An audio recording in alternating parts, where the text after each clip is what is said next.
6,500 weapons, 8,000 troops, and I needed some of them up because there were only about 40 of us on the hills, and the Serbs were attacking in waves. If the Serbs were up there, they could simply destroy the town.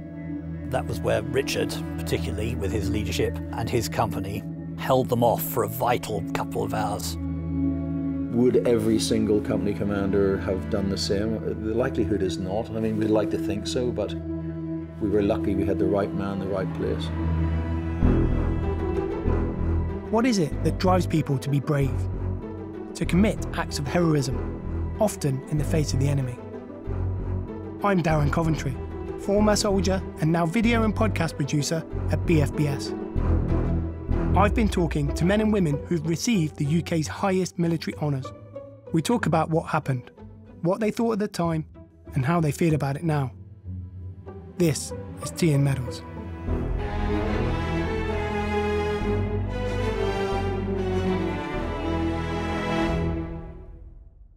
Welcome to Tea and Medals. Richard Westley, OBE MC, a retired colonel, a veteran of many conflicts through a long military career. Thank you for coming to the podcast. And the first and most important question, how do you take your brew? White Nun, Julie Andrews. White Nun. And I'm really sorry we didn't have any coffee for you today. That's fine. Tea's good. It is Tea and Medals. So Richard, we are obviously here to talk about one incident, but firstly, tell me about your long military career. What's the whistle-stop tour? So, commissioned from Sandhurst in 1984, probably before most of your listeners were born. And then I progressed an infantry officer career, so Northern Ireland and Bosnia, and a few other discrete operations from the Joint Force Headquarters. And then I was, luckily, asked to command the Worcestershire and Sherwood Foresters. Having been a Royal Welch Fusilier up until that point, I took command of the Worcestershire and Sherwood Foresters, now 2 Mercian. And I took command of them in Mazar-e-Sharif, which was my second tour of Afghanistan, and then came back for some ceremonial duties, and then went on Herrick 6 in 2007 to Helmand Province. Finished that, and then my last job in the army was commanding the Operational Training Advisory Group. So we were preparing everyone for operations in Iraq, still the Balkans, and Afghanistan, and some UN military observers for Georgia. Infantry through and through, and mainly training and operational roles. Never actually did a staff job in my 26 years, which I wear as a badge of honour. So I was very lucky, and I have no regrets. In March 1995, 32-year-old Major Richard Westley of 1st Battalion, Royal Welch Fusiliers, was expecting to deploy to Northern Ireland. But there was a change of plan. It was quite short notice because we were slated on the arms plot to go to South Armagh. And I was on a staff job, and the commanding officer rang me up and said, look, I'd like you to come back as a company commander. We're not going to Northern Ireland now. We're going to Goražde. During the Bosnian War, after the breakup of the former Yugoslavia, Gorazde was one of 6 Bosniak or Bosnian Muslim enclaves, surrounded and besieged by the Bosnian Serb army. In April '93, it was made into a United Nations safe area, along with Bihać, Sarajevo, Srebrenica, Tuzla and Zepa. UN peacekeepers were sent to those towns to deter attacks on the civilian population. And the response from the international community to the question, who wants to go to Goražde, was deafening in its silence. The French at one stage were ready to go, and they had a convoy ready, and then the French government pulled the deployment, and it was looking quite difficult. The UK government and the UK MOD then said, right, we'll send people into Goražde. So the initial deployment of the Duke of Wellington's regiment to get in there and establish the safe area. Then there was a roulement where the Royal Gloucestershire, Berkshire and Wiltshire regiment went in, and then we were the third lot to go into Goražde. And that coincided with the end of the 1-year cessation of hostilities agreement. So we trained at high intensity for that very reason. We knew the ceasefire was going to end, and I don't think any of us thought we were in for an easy tour. And back in 1995, in Gorazde, East Bosnia, I was Richard Westley's commanding officer. He commanded B Company, one of 3 Royal Welch Fusilier companies and a Ukrainian company that were based in the enclave. There was this rather odd creation of what were termed safe areas.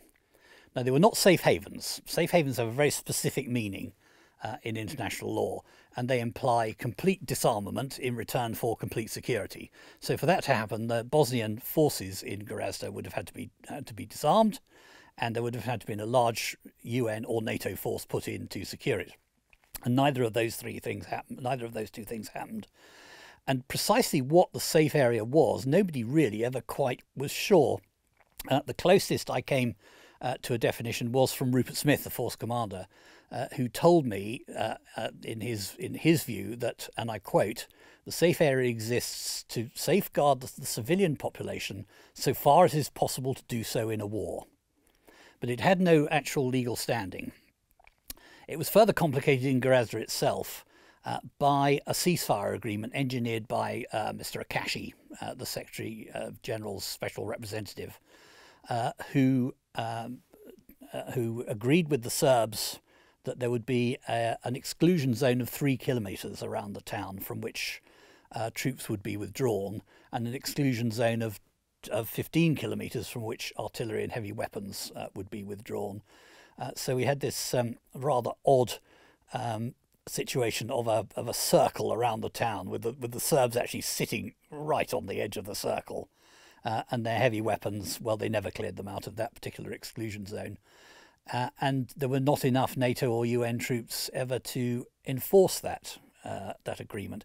Not that it was ever intended that it should be enforced, because it was a peacekeeping agreement, and therefore it was founded on consent from both sides. I don't think the Serbs were really interested, and certainly as we got to into April, attacks on us increased in ferocity and in number, and it was only a matter of time, I think, before the Serbs, made a move on the eastern enclaves. They'd vowed to recapture them. They'd played ball with the UN. They hadn't, in their own minds, received the recognition for their restraint, and they were boiling for a fight. And it was important that we were ready for that. How did we get here? What was the political and situation like on the ground in what had been Yugoslavia, but now was a fragmented state of regions, some of which had been recognised, some were still declaring their... Yeah. Well, if you recall, back in sort of 89, 90, we saw the breakup of the Soviet hegemony.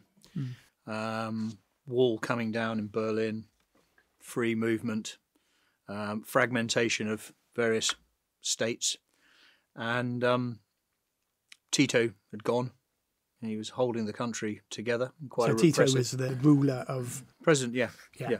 And that was an opportunity for the two communities that had lived very closely together.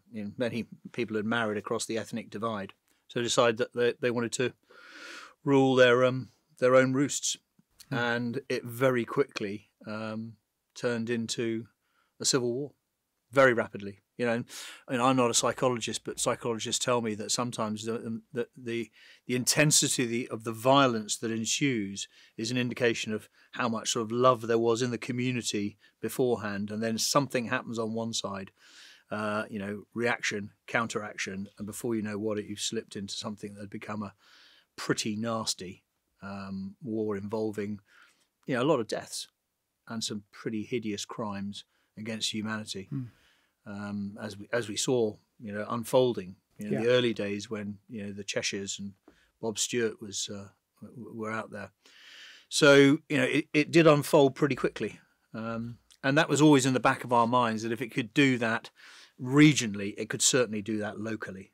And local to us was Goražde and the 3 kilometres around it. So let's talk about the opening days of your tour. You're with was it a battle group or a battalion? I guess it was more. It was a battalion minus. There were about 2.5 companies, about 300 of us in there, with a battalion headquarters, and my company took the East Bank, and my old mate Phil Jones's company took the West Bank with Martin Leader as the other company commander, really sort of controlling the town and the specialist platoons.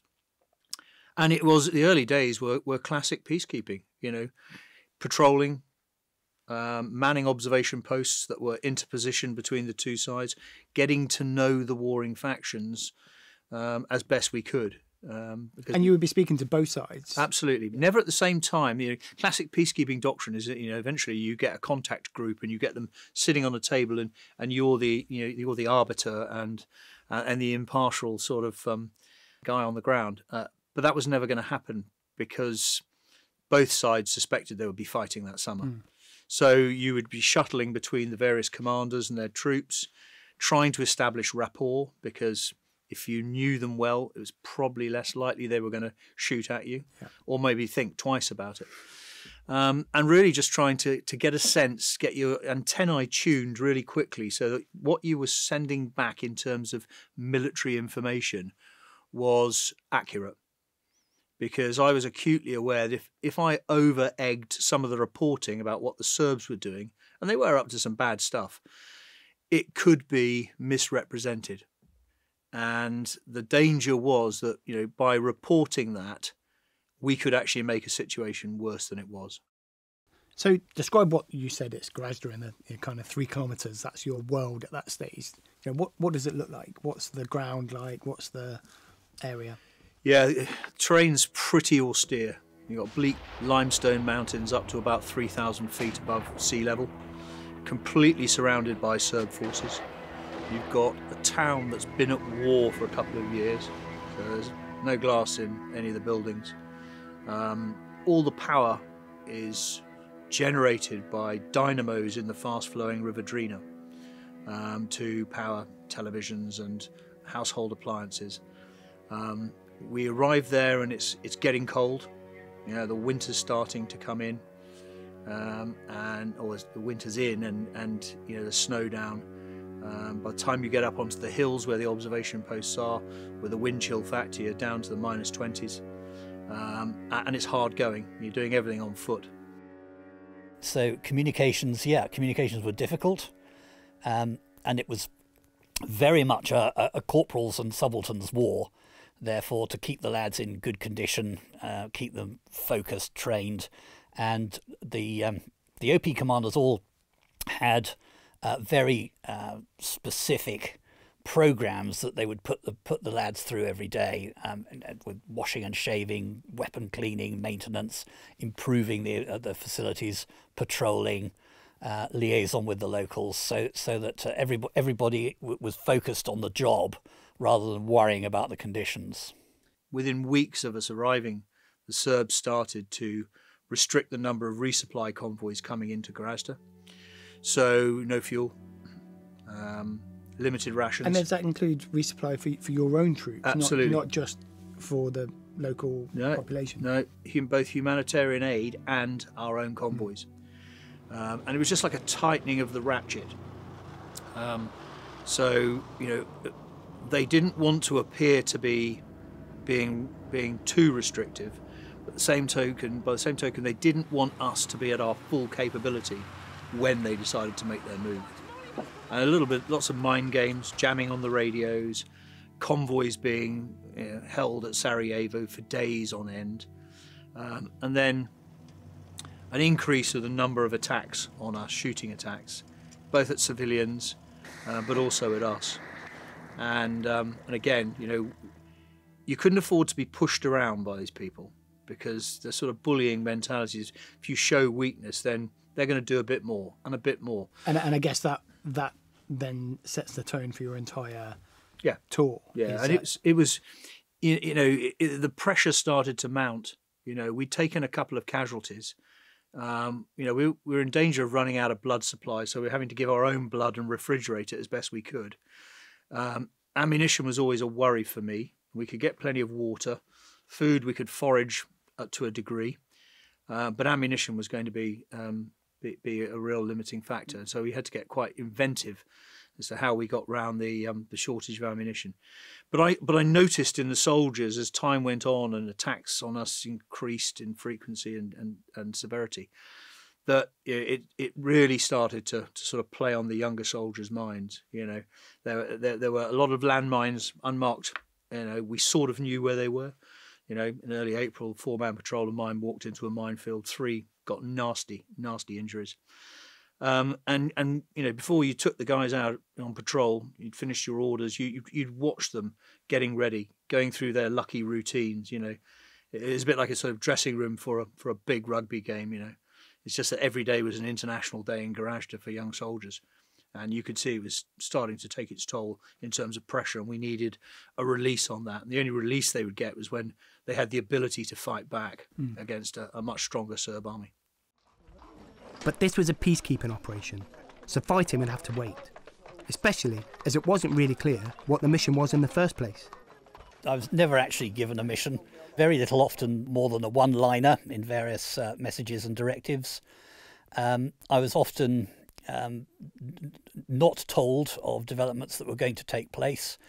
I was not told, for example, that the British government were not going to replace us until after it was announced. I was not told, not given really any advance warning of withdrawal, which was odd given that we were at the point of most exposure of British forces at that time.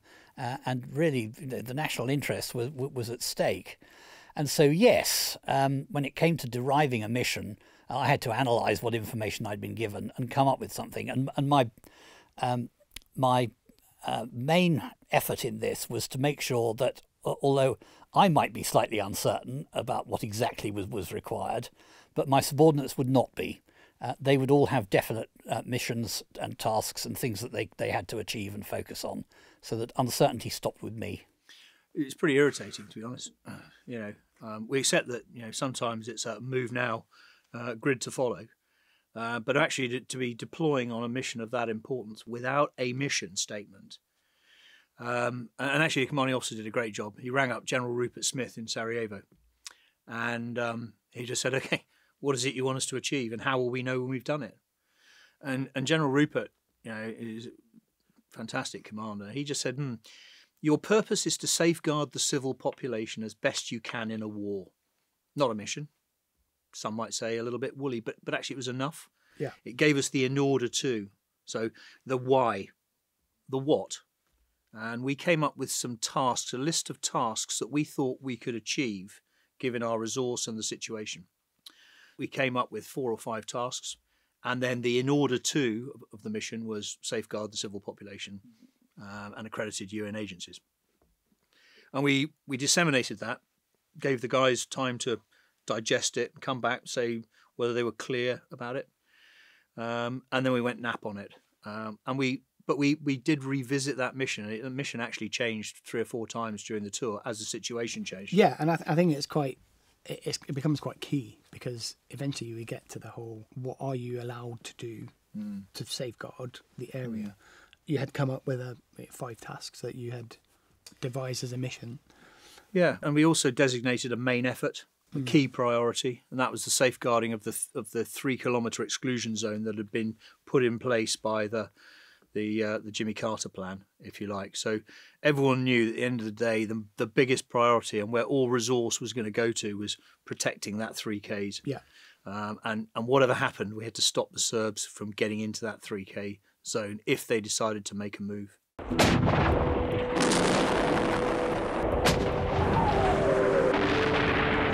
Throughout 1994, the UN safe areas suffered a lot of indiscriminate shelling and ground attacks from the Serbs. At the request of rebel Bosnian Serb commander Radovan Karadzic, former US President Jimmy Carter helped negotiate a ceasefire between the warring factions, which ultimately allowed some aid and supplies to enter the towns. So now you've got a largely Bosnian Muslim population in Gorazde, including, I assume, refugees that have found their way there from other less safe areas. And winter is coming to an end. You already alluded to the fact that everyone believed that a fight would come because the fighting season, you know, it's not nice to fight in winter, so wait till summer or the weather gets better. So the situation was deteriorating? Attacks on your troops becoming more common, more severe? Were they becoming more intense? Yeah, more protracted.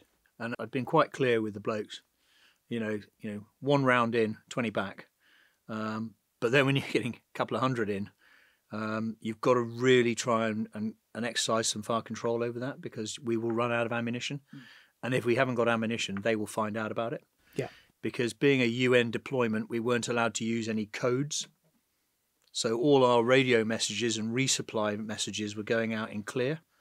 And the one thing the former Yugoslav army had was a tremendous electronic warfare capability, so they would be intercepting it. We sort of tried to get around it by using Welsh speakers, because being a Welsh battalion, we had a number of North Walians. And that was useful. But the moment we flicked a dragon's teeth, as we called it, they started jamming us. Right.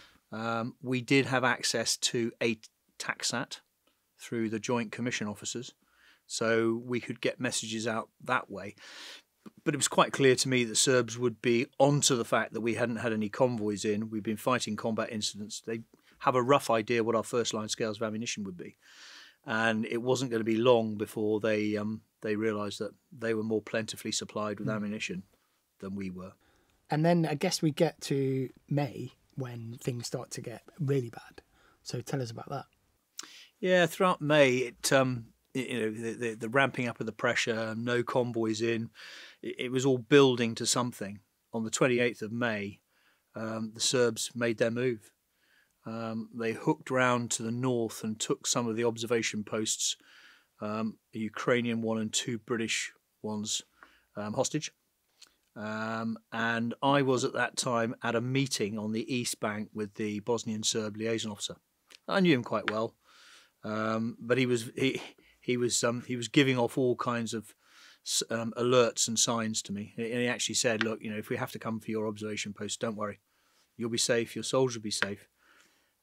So I told him, in no uncertain terms, that we wouldn't agree to any hostages being taken. Left the meeting early and started moving back on foot with my command group. And as I got back to my vehicle, I could hear on the battalion net that things were happening on the West Bank. And then my own company net, which I'd had with me, started coming to light.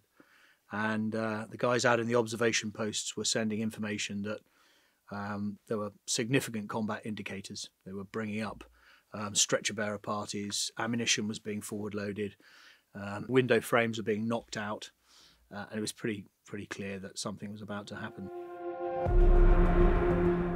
Phil Jones, who was commanding A Company on the left of the river, next to Richard Westley on the right, gave me the news that some of his OPs had been surrounded by a large force of Serb soldiers. There was absolutely nothing that we could do about it. They were several miles and several thousand feet away from us, and so I said to Phil, right, don't get decisively engaged, delay, and tell the lads to go with it, which they did, and they were taken prisoner, but came to no harm. And I was actually never really concerned about them. I knew the Serbs wouldn't dare to harm them. Got all the guys to stand to, get ready, and then I moved up to where, between 2 of the observation posts, and at that point I just started getting contact reports in from all of the OPs as the Serbs launched their attack.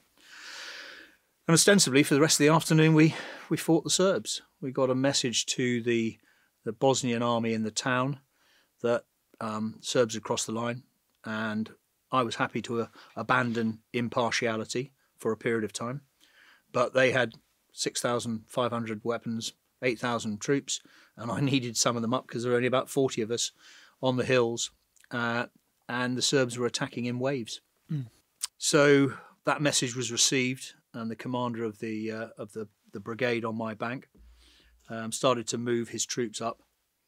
It took them about 4 hours to get up and take over from us, by which stage the observation posts were in a pretty dire state, because they were just Hesco bastion and ostensibly buckets full of earth and sandbags, and they were firing heavy artillery, mortars, anti-aircraft artillery in the horizontal mode, and it was quite clear that we weren't going to be able to hold out for much longer than four hours max, not least because we ran out of ammunition.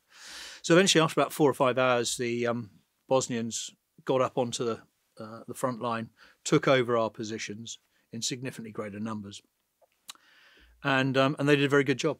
I just don't remember a lot of it, and my knowledge of it I've pieced back together from various reports. But the OP line there, about a company, was attacked by at least I think a brigade minus 1 battalion, supported by some tanks. So it was never going to hold for that long. The point was to hold it for long enough for the Bosnian army to get up onto the high ground, which was the vital ground for Gorazde. And if the Serbs were up there, they could simply destroy the town.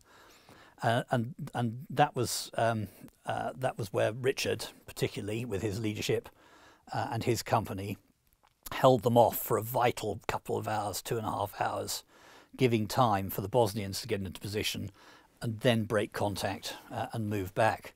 And by the end of that time, the ground in front of that OP line was covered with Serb bodies, I'm sorry to say. And there were some remarkable acts of individual heroism, which were later rewarded and in the honours and awards list. But there's no doubt about it that Richard Westley's personal presence, courage, leadership were hugely instrumental in holding the line that day. And although I've got the greatest regard for all my company commanders on that mission, I think any of them could and would have done it. But Richard was the man on the spot, and the responsibility for that day fell on him, and he was not found wanting. With the Bosnian soldiers now defending the town, Richard and his men then withdrew back into camp. And for the next 28 days, we lived a troglodyte existence because we were being very, very heavily shelled. Sometimes, 500 rounds a day incoming. And that was quite debilitating for the blokes. You're sort of lying there listening to this stuff going off around you. And, artillery is pretty frightening. So we'd stay, in our bunkers by day. I would try to get round each bunker and talk to the guys, see how they were holding up, give them as much information as I could about what I was finding out. And then in the evenings, I would go down into the town and speak to the brigade commander who'd come back off the hill to get the latest update so that we could update the UN in Sarajevo, but also so I could update the blokes, because I knew the fighting would have an end. It would come to an end one way or the other. And we had to be ready to come out and see what was left of our mission and what we could actually get on with. So at the start, you talked about the ability and the training that it takes to switch from peacekeeping to war fighting. And I guess by that stage, your men had done it on a number of occasions, but I guess this was the big step into the full-on fight. And then the opposite of that, almost retreating, bunkering down, almost without any ability to respond. What were you getting from the UN or the headquarters, the international community? What help were you getting from them at that stage? Nothing. It was interesting. Whether they just didn't believe us, what we were sending up in our report every day, or whether they didn't want the information to get out, I don't know. But the international community, and I include the UK in that, did not offer a great deal of assistance. There was a code word for UN airstrikes. It was called Blue Sword. And if a commander with troops in contact felt that he or she needed airstrikes or close air support, the code word Blue Sword could be used. I called for Blue Sword on 6 occasions in my time in Bosnia, and I never once received an aircraft in support of me. I remember one particular day, I think we'd been pinned down for about 4 hours, and I was calling for Blue Sword, and eventually it didn't come, so we waited till dark. We crawled back, long crawl, and got back in. I went to see the operations officer. I said, "What happened to Blue Sword?" And he just handed me the radio log, and it just said, "Not available." I said, "What do you mean not available? We rely on this." And he said, "Do you know what time it is in New York at the moment? It has to be sanctioned in New York. It's a Friday evening. It'd be top of the in-tray Monday morning." And that began to sort of, to to erode a bit of confidence. And I certainly wasn't prepared to pass that on to the troops. That would not have been helpful. And what do you think the politics were in that? You know, why isn't there someone at the end of a phone or at the end of a radio? Because at the end of the day, the UN is not configured to run operations. So the UN is really important for legitimacy, impartiality, and if you like, the underpinning of operations. What is not there to do is command troops. It's not structured for it. You know, it's not trained for it. And that was a lesson that we fortunately learned after Gorazde when we went into Kosovo. It was a NATO-led operation with UN mandates. But it was I can only think that there was a huge amount of worry that the UN was failing in Bosnia at the time. John Major offered up his position as Prime Minister to his cabinet because of the situation we were in. And the UK MOD was less than supportive at the time of my commanding officer, who was doing a cracking job, but they just thought he was over-egging it and complaining. So we would send up, busy day in Goražde, 17 civilians killed, 3 soldiers wounded in action, 500 artillery rounds impacted in the safe area today. It would go up, and then the Bosnia rep, but the whole of the theatre would come back down. Gorazde, a quiet day. Somebody really didn't want the world to know what was truly happening in Gorazde.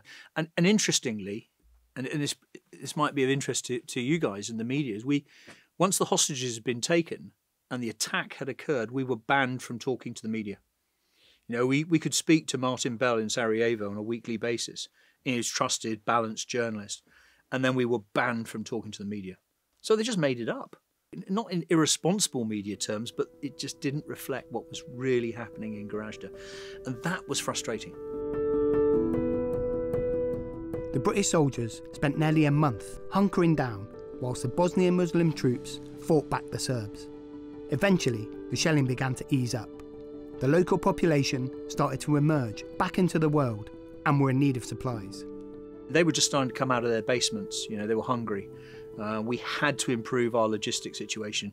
So instead of driving through central Bosnia, which was alight now with various fights going on, we had to reroute it through Greater Serbia and then bring it in through Visegrad in the east. So it was only on Bosnian Serb territory for about 18 k's. And we started to get some convoys into the town. And there was still shelling going on, but people were coming out of the streets. They could see there was light at the end of the tunnel, and we were starting to get some resupplies back in. And I guess so that the resolve of the Bosnian troops in Gorazde, which held off the Serbs, I guess made them turn their attentions elsewhere and move on to what would be Srebrenica. Yeah, it was a very interesting time. The Bosnian army had done really well in the town, and I still had a very good relationship with my opposite number in the brigade. But there was a bit of a swagger and a bit of a strut, and some of the more junior commanders didn't really see the need for UN. We've done it ourselves. They seemed to forget that we actually held on to their bank for 4 or 5 hours to buy them time to get up there. But other things were, as you say, were happening, and we started to pick up indicators that something was happening around Zepa and Srebrenica. Zepa had a Ukrainian company. Srebrenica had a Dutch battalion there.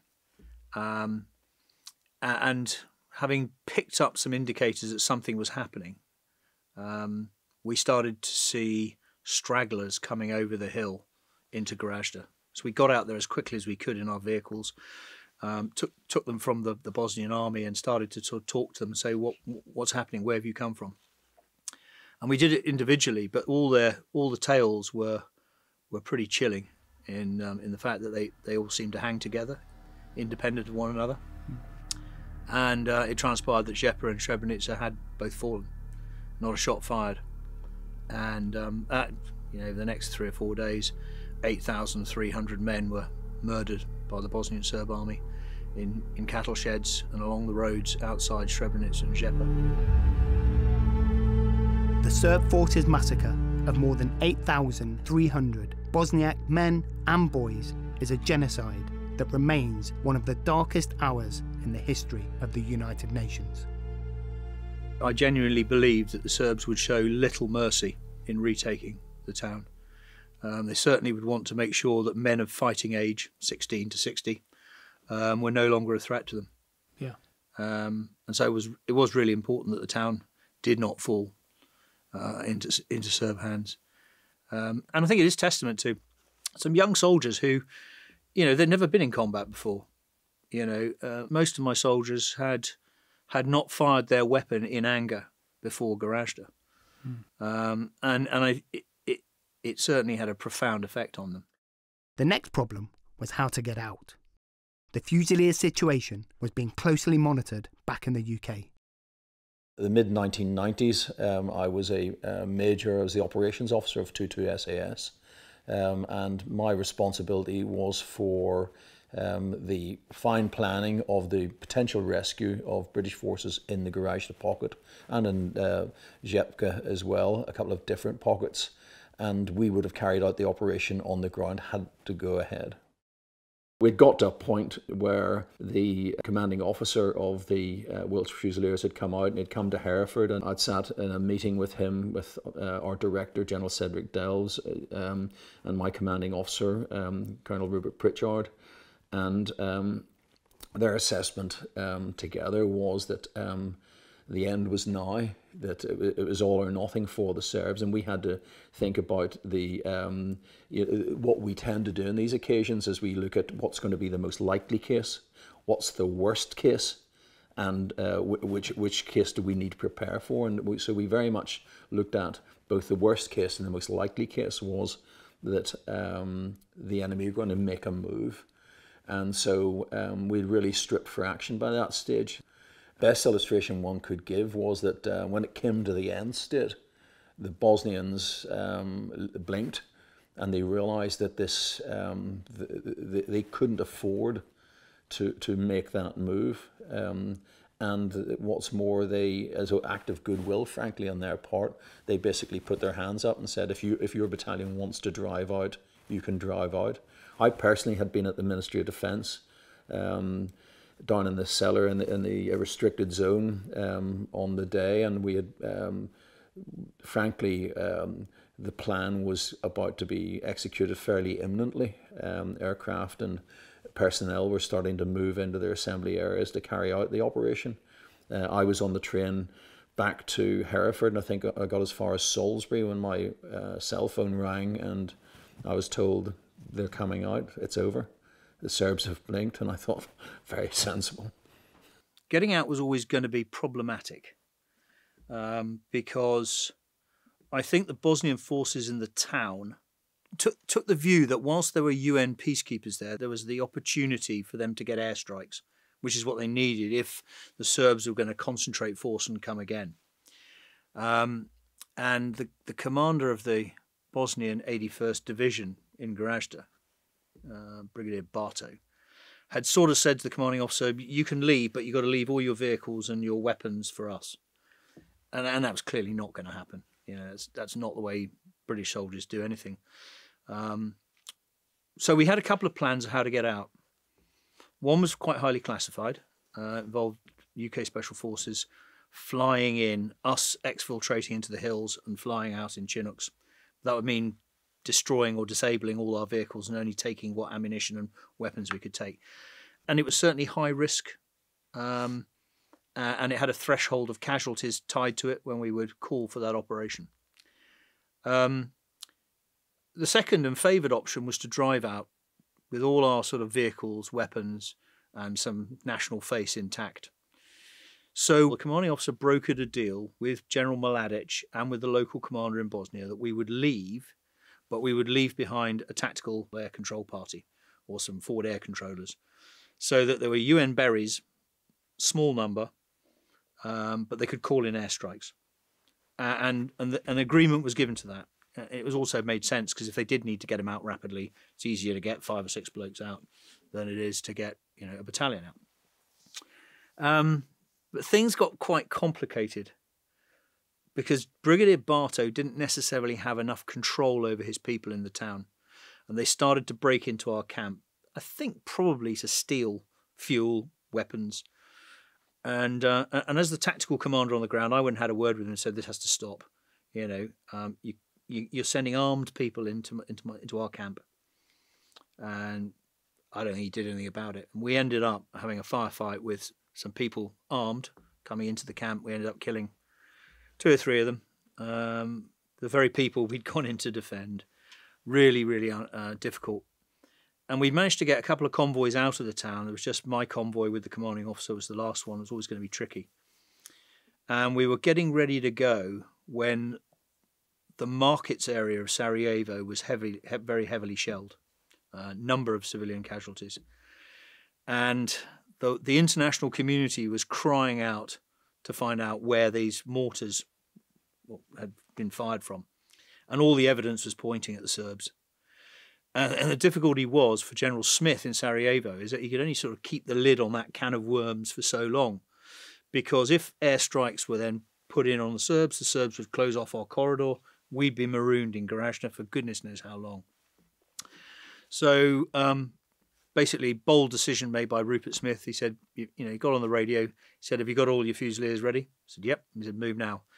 And we drove out through the Serb lines, across the border and into Serbia, where we unloaded and went to Belgrade and then watched the biggest air package I've ever seen heading down towards Goražde.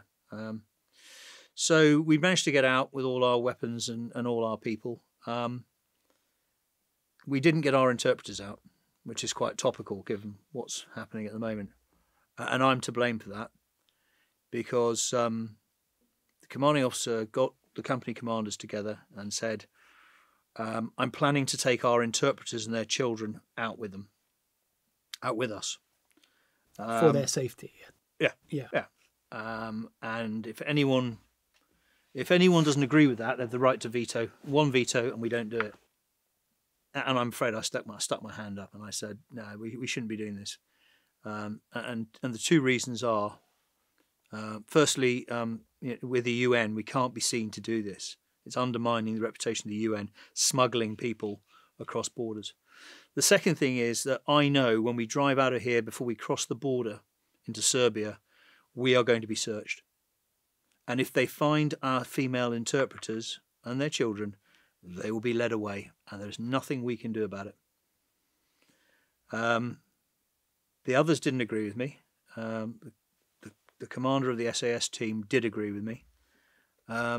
And the commanding officer said, okay, they don't come. And I then had to face some pretty unpleasant scenes with the interpreters, as you can imagine. We were leaving, they were going to be left behind. And it was pretty horrible, actually. But it was vindicated because when we drove out, we got to the border, they stripped our vehicles to pieces. They searched every nook and cranny, and they would have found our female interpreters. And I knew, because they were my interpreters, whenever we went across, the Serb soldiers were vilely abusive. They told exactly what they were going to do to them if they ever got them alone. So, I don't feel any guilt about it. It just wasn't a very nice decision to have to make. But, Gorazde didn't fall. Most of them left. They were all safe. Those that wanted to leave did leave afterwards through the corridor. So it wasn't as bad as they thought it was going to be. But, not a difficult decision for me, but a nasty one. On their return to the UK, the battalion was awarded the largest number of peacetime medals since the Korean War. Numerous soldiers were mentioned in dispatches. 3 military crosses were awarded, and the commanding officer, Lieutenant Colonel Jonathan Riley, received a Distinguished Service Order. But let's not forget the award of 1 Conspicuous Gallantry Cross. Yeah, well, Colour Sergeant Pete Humphreys was awarded it, and I kicked myself afterwards because really I should have written Humphreys up for a Victoria Cross. He'll probably be very embarrassed to hear me say this, but it should have been. And Richard should probably have had a CGC, and there should have been at least a couple of other MCs. Colour Sergeant Pete Humphreys, who was commanding observation post number 1 on my bank, probably saved a town that afternoon. But he showed remarkable restraint. So he was on the radio to me saying, all right, contact, we're returning fire. And I was trying to move up some of our vehicles to give him some support. And And then I lost him on the radio. It was really frustrating. Actually, what had happened, he was fed up with me talking to him. So he'd just taken his earpiece out to think. And he'd held on to the observation post for as long as he could. And he dropped a number of Serbs, as they tried to capture his position. And then he started to move half of his team back whilst he stayed and provide covering fire. And then he moved back and they surprised two parties of Serbs that were trying to get round the back of them, sort of hooking round. So he could quite clearly have just shot and killed them. But he gave them the opportunity to put their weapons down. He took their weapons off and threw them down a ravine, sent them back the way he'd come, which I thought showed tremendous presence at the time. He then took his men back through a minefield, set up a snap ambush, hit another lot of Serbs that were following him up, and then made his way down to join me at the sort of the rendezvous point. And I think that him holding for that length of time and showing that restraint was quite remarkable. And that, his judgment, his command, and his courage, were pretty outstanding, and thoroughly deserved his award. Interestingly, it was the second award of the Conspicuous Gallantry Cross. The first one had gone to Corporal Mills from the Duke of Wellington's regiment, within about 100 metres of where Pete got his. Right. So that was ironic, but that was certainly a real standout moment. The other one really was from Corporal Dave Parry, who'd been surrounded very early on, and obviously decided that 300 sandbags wasn't worth dying for. But he'd hidden a radio in his smock, and he was able to, until he went out of range, to keep me updated of what was happening. And they were led off by the Serbs. They had to crawl a long way because there were still massive gunfights going on around him. But he refused to let the Serbs give any orders to his men. So it all comes through me. And he showed absolute tremendous leadership under fire as he was led away to become a hostage and chained to some radar station. The tally of medals for the battalion as a whole, the commanding officer got a Distinguished Service Order, and there's a couple of MCs and other, was a recognition of the great job that they had done, the courage that they had shown, the stoicism they had shown in the face of the provocation, and they'd stuck it out, even though it wasn't exactly rock's drift, but on the other hand, had it gone to war fighting, we know what the standard was there. We saw the horrific outcome in Srebrenica.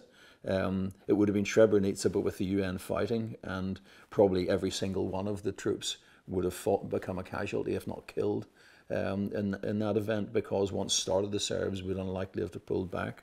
So they literally stared obliteration in the face, and they stared it down. When you've got an enemy that quite happily, in an afternoon, shoot down re-entrants at children leaving school, your mission says safeguard the civil population as best you can. Your rules of engagement say, actually, they're not shooting at you, so you can't return fire, and they're outside the 3-kilometre exclusion zone. So you've got to be a little inventive. So, you need to push some vehicles down to the school so that they're between the origin of Serb fire and the school. So if they're shooting at the children, they're shooting at you. And that means that you can actually suppress them and stop them from hurting the children. And that's the sort of thing that we had to employ to make sure that we could do our job, but not end up breaking international law. But also you're fulfilling your missions in protecting the population. Protect the civil population. Yeah. And if that means that I've got to put myself in the way, I'll make it as safe as I can. I can't guarantee it. But we've got to stop this behaviour. And the only way we can do it really is putting ourselves in between them and their targets. And the blokes didn't flinch at that. They would rather have taken a bit of risk on that than have to pick another child up that had just been shot for a bit of sport, by a Serb sniper. And then I guess my last question, again, because I've read your view on it, and you have written about talking to your men from that time, and every single one of them has advocated that what they did was worth it. And I just wanted to hear your view. Was the hardship, the endurance that you went through, was it worth it? I think it was very formative for me because, for 15 years I'd been a sort of stand-in actor, and here we were on stage now. It was our opportunity to make a difference. I managed to bring all of my soldiers back alive, which I'm staggered by. Yeah, never managed it since, although some of them were wounded. And at the end of the day, you know, 8,300 people did not die on my watch. Was it hard? Yes. Was it worth it? Absolutely.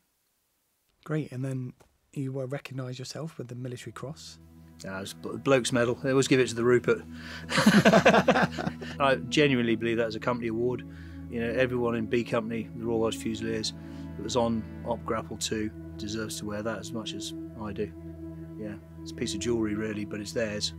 It's the company's, not mine. I know Richard very well, and I think that experience was what you would expect, but it went on to reinforce a career, and he went on to lead the Worcester and Sherwood Foresters, an active service in Afghanistan, for which he received the OBE. So he's one of our more decorated officers, and rightly so, because it was the right man at the right place, and we're lucky. Would every single company commander have done the same? The likelihood is not. I mean, we'd like to think so, but we were lucky we had the right man, the right place. He was young for a company commander. He was actually still a captain, not a major.